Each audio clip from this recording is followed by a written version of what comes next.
marketing, entrepreneurship, and all things small business.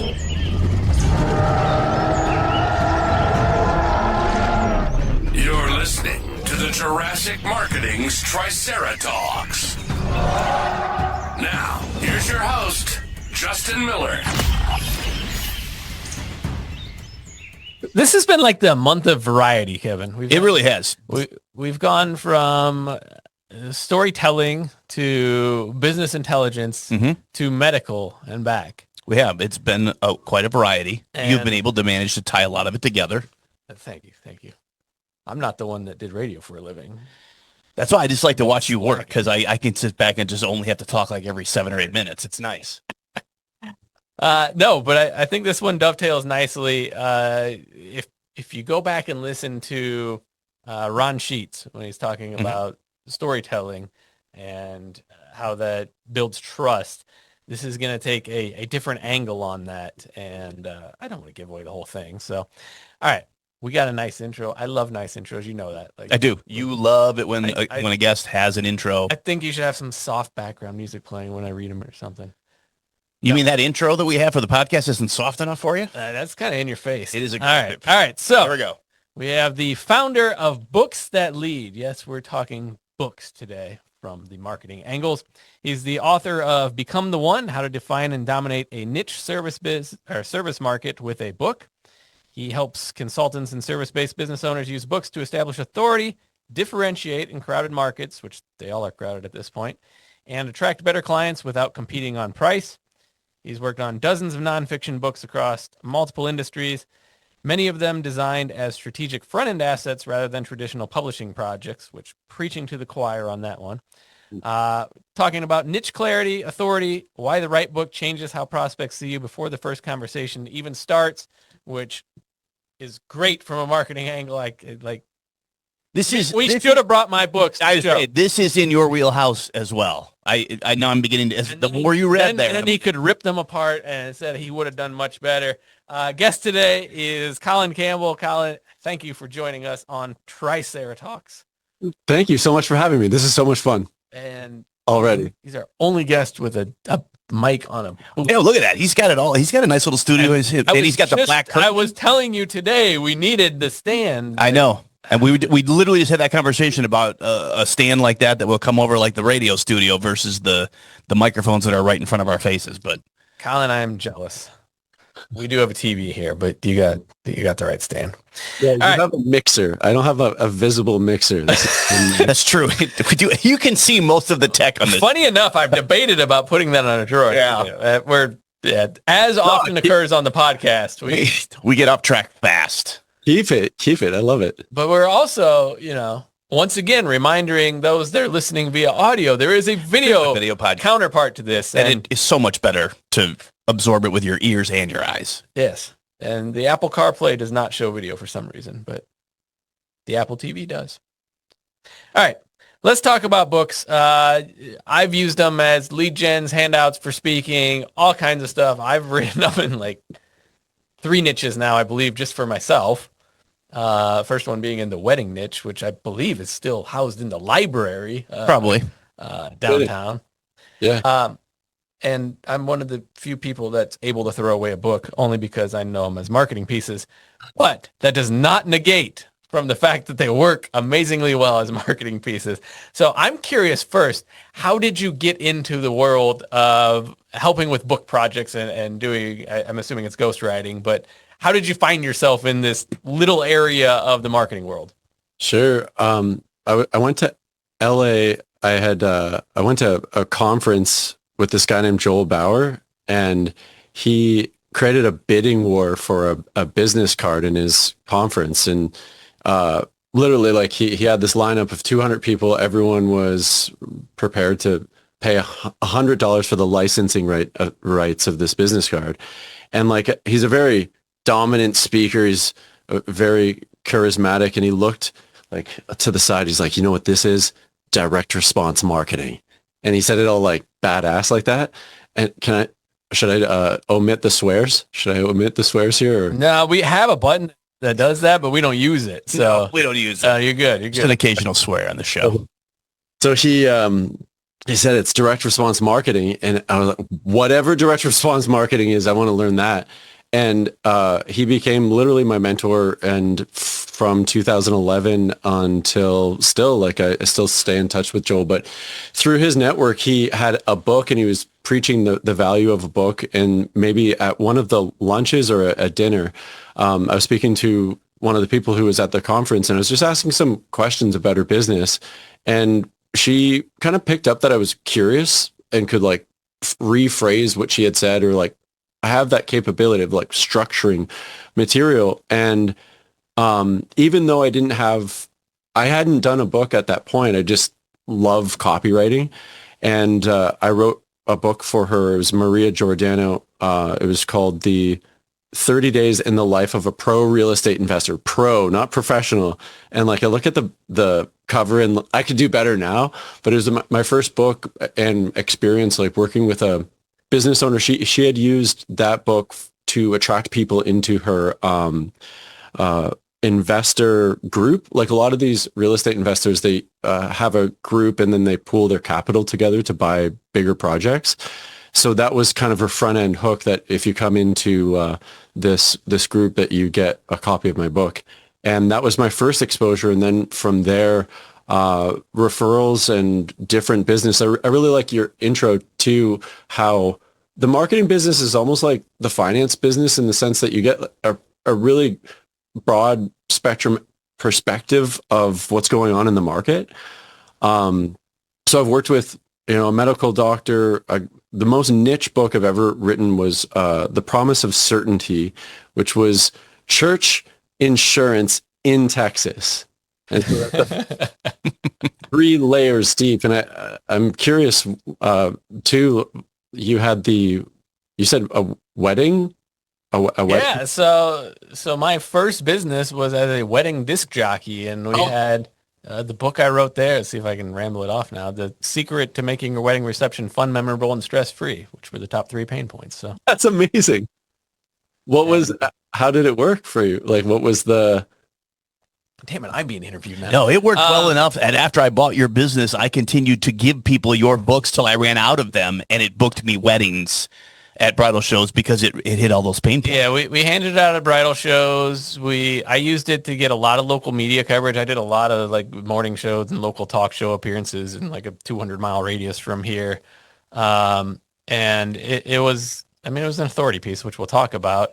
But also, we were a premium service provider, and one of the bullets that you gave me here to chat about is how to use your book to position so that you're not price shopped. And it really, that's kind of, at the end of the day, that's where that one helped me. Mm-hmm. Yes.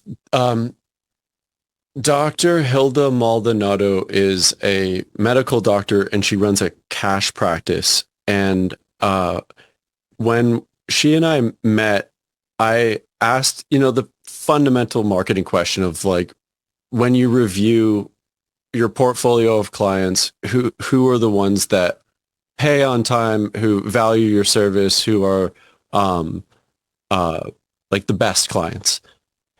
And that she wanted to do like a general book about her experience working with clients to lose weight.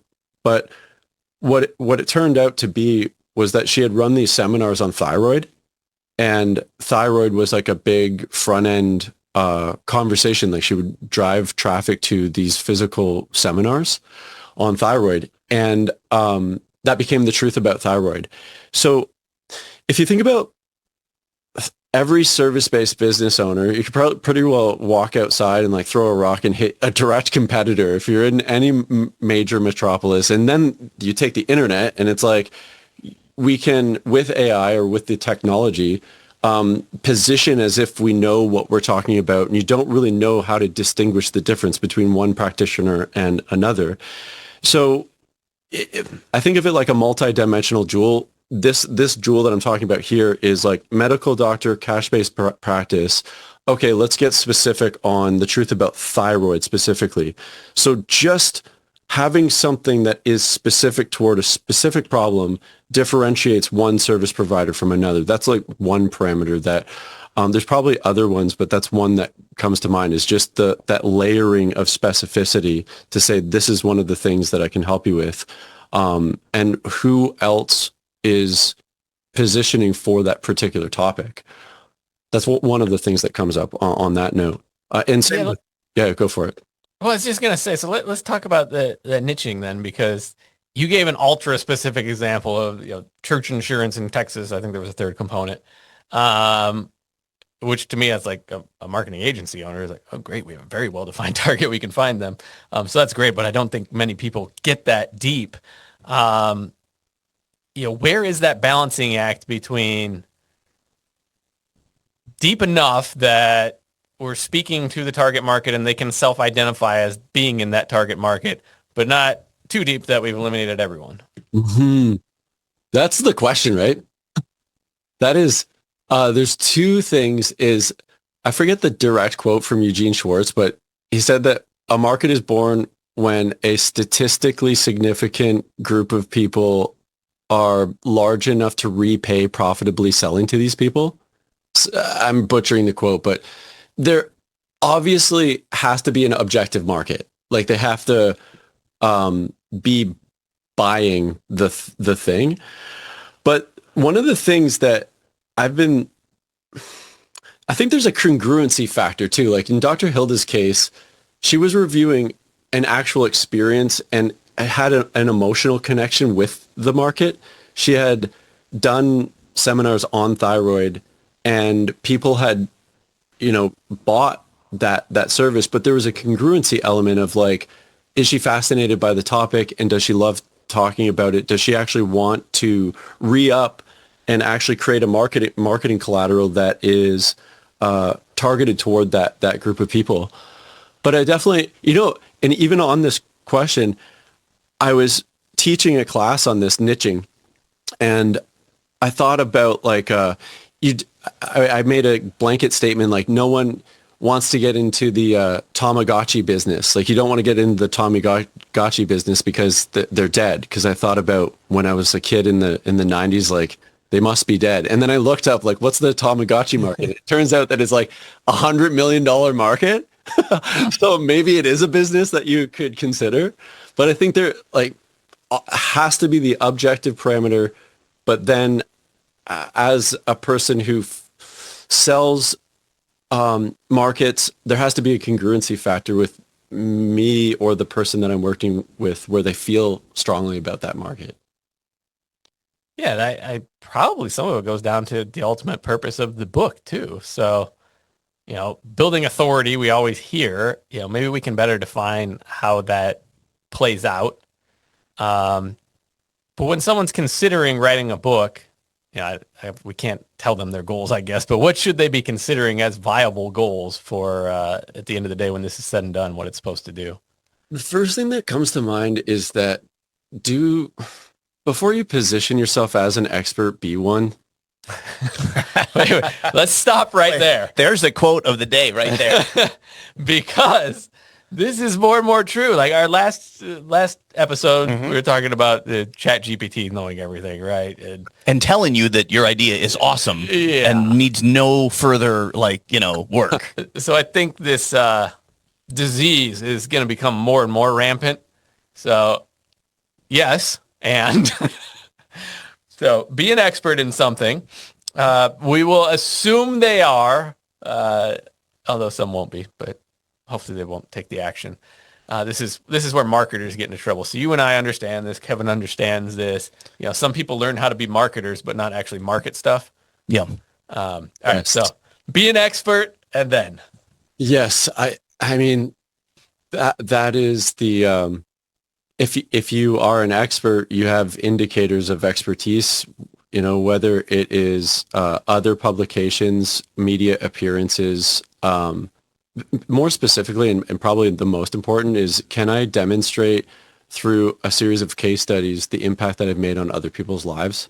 I think that's like, until and unless you have like at least, I'm going to say 3 to 5 case studies of like, they were here, they were struggling in these areas, they've tried XYZ and it hadn't worked before. That's a perfect before unit for any story.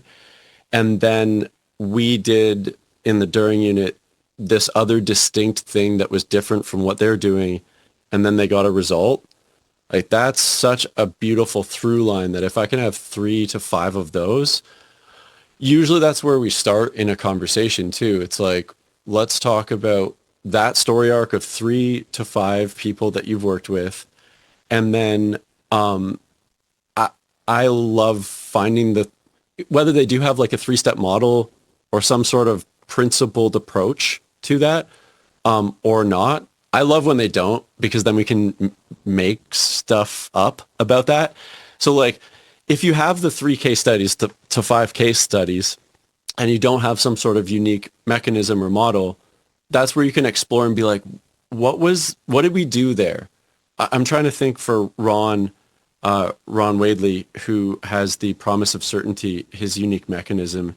I'm revising Dr. Hilda Maldonado's book right now, and she has reset, reclaim, rejuvenate, or something, three R's, which is like the macro transformation model. And then she has another unique mechanism called the 5 keys of activation. So there's like nutrition is one of them, hormones, working out, diet, exercise. I think those are the 5. I can't believe I just said her model. I memorized her model because I'm editing the book right now. But those are, once you have the case studies, now you can say, like, here's what we're doing with these case studies. Here's the model that you can follow too. And that becomes very intellectually stimulating. Did I answer that? Yeah, well, it's an interesting frame for it, because I think once someone decides they're going to put a book out there, they immediately dig into the teaching of what it is they do or provide and ignore the story around it, where you just completely came across the opposite direction. It's the stories around it, and then within there's the subset that is our process for the transformation. So I think that's greatly overlooked. You know, it's funny you brought up GPT and the disease of like perception. I've literally in my life right now, I've kind of got marketing fatigue.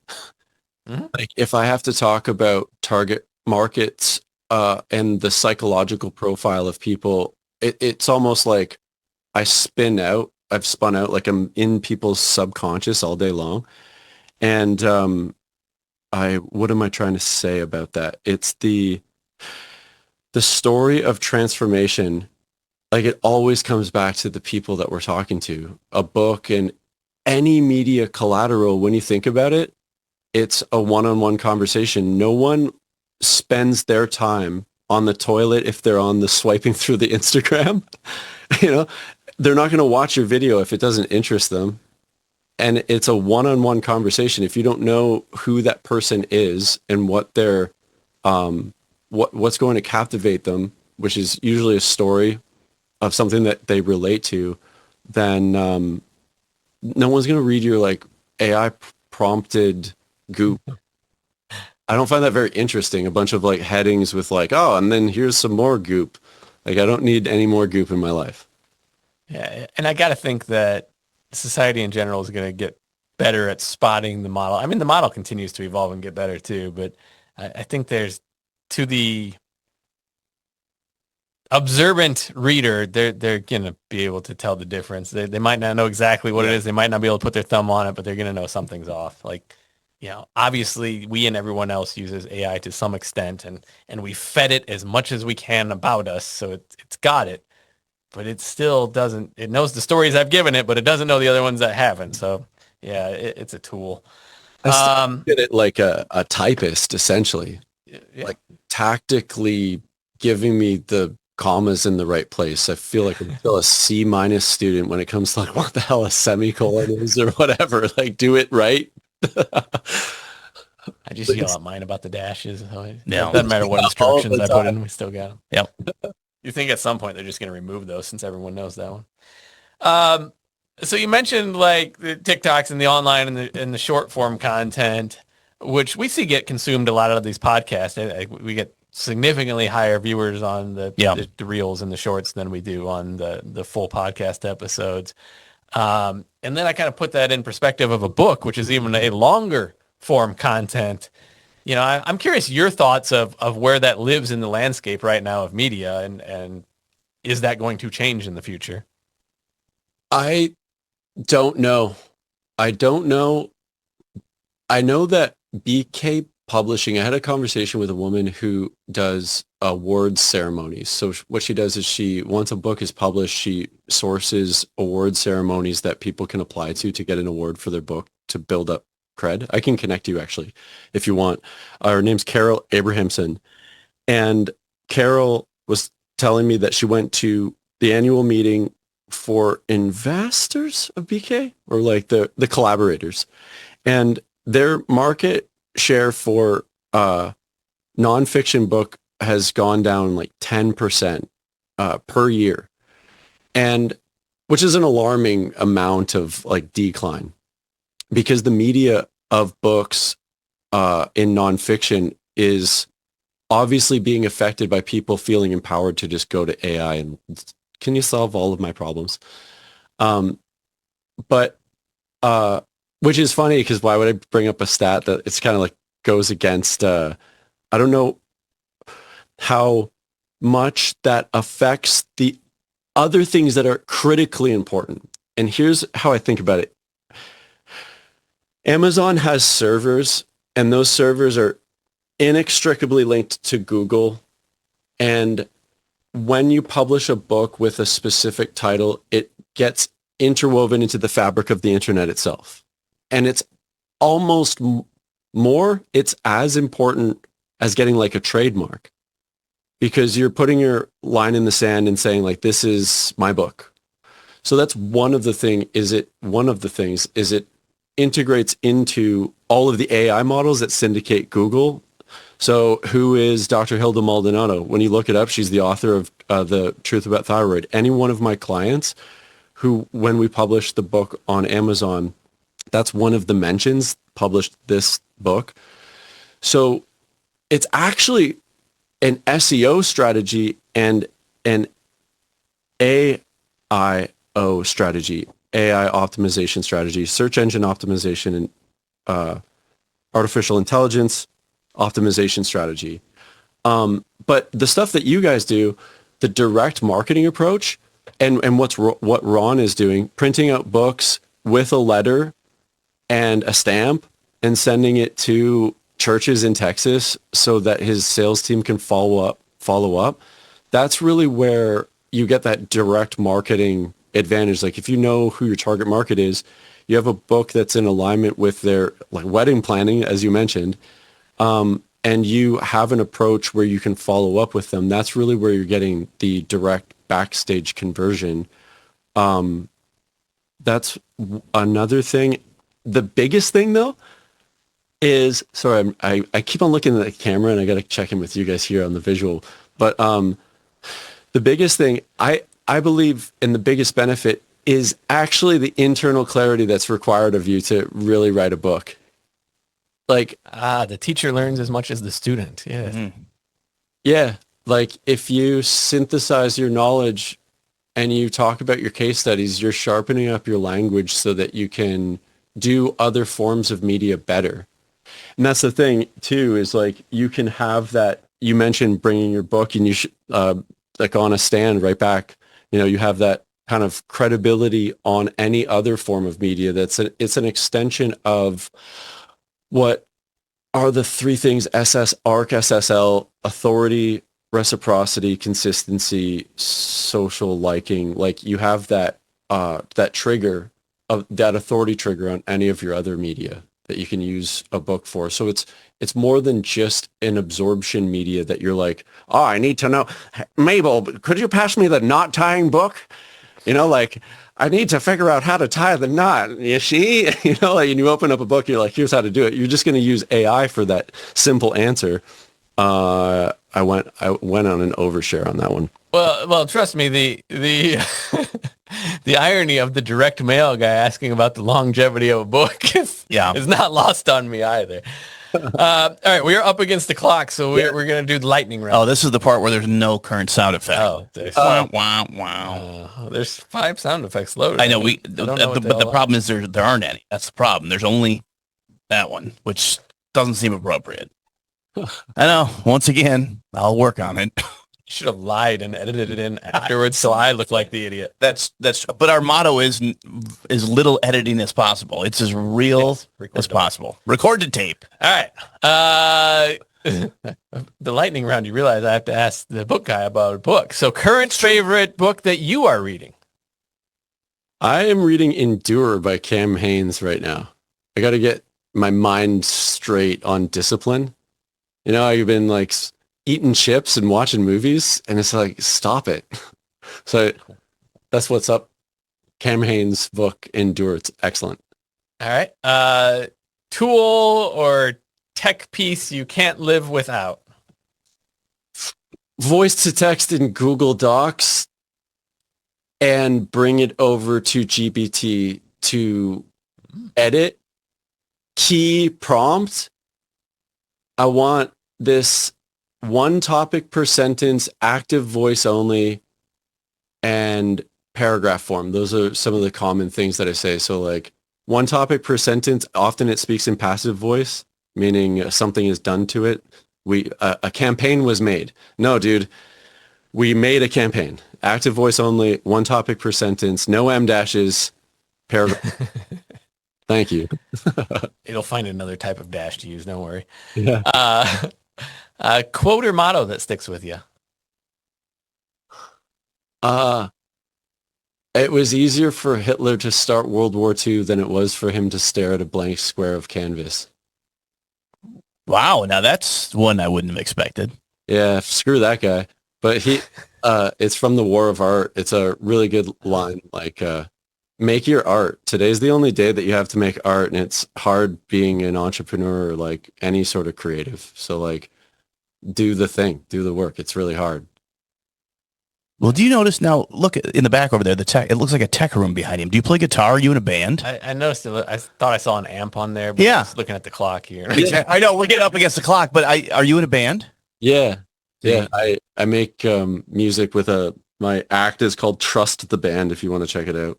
Nice. Yeah. I make That was my final question, was the fun fact What do you that people do? want to know about you. Yeah. So, Hey, there we go. Oh yeah. Yeah. I mix house music with rock and roll, and I produce local events here in Montreal. So I love marketing. Yeah. Building things and music. Those are my three favorite things. We've all been in the event, but all three of us then have connection between marketers and music. There Someone should really look into there this. must be. There might be. Yeah, there really might be. That's true. I think we all have that kind of same, and we've all done those events, good, bad, and otherwise, probably. Do you guys do music? No, just from a DJ perspective, but no, I've also, the thing for me, like when I would say music, like I've managed like alternative rock bands before, like helping them do bookings and merch and set up websites. I have zero musical ability. Like I'm a drummer, but not a gigging one. Okay. just to be able to get the email. There's a story behind that. No, so he's way more musically talented than I am. But no, I'm more on the other end of it. Cool. All right, Colin, thanks for joining us. If people want to reach out to you, get more information, or discuss whether or not, having someone help with this book idea is for them, what's the best way for them to do so? Booksthatlead.com is the best place to go. And there's a calendar set up and bunch of free gifts and all of those goodies. I like free stuff. Free stuff's good. Do you get a free book? No free book. Oh. Wow. Dang. I got to eat my own dog food on that one. E-book. Yeah. Yeah. That's just that Food for thought. That damn border gets in the way with I know. That's physical true. product. Not as simple as it used to be. Nope. All right. I appreciate it. I don't know who's coming up next week, so we'll know next week. And are we going to have the sound effect? We will have the sound effect next time we record. I'll have a sample of sound effects that you can pick from. We'll have the sound effect. We'll have the split screen captions. We continue after episode. Where are we at? We're at almost 90 now. This is almost 90. Yeah. Actually, by now we're probably this one will be like 92 or 93. Yep. So we continue to make it overproduced until until it looks better than the Winter Olympics. We have not done our job. We will see you all on the next one. Thanks for listening to the Triceratops podcast. Be sure to subscribe and leave your comments. For more information on how Jurassic Marketing Direct Mail can help grow your business, visit JurassicMarketing.com.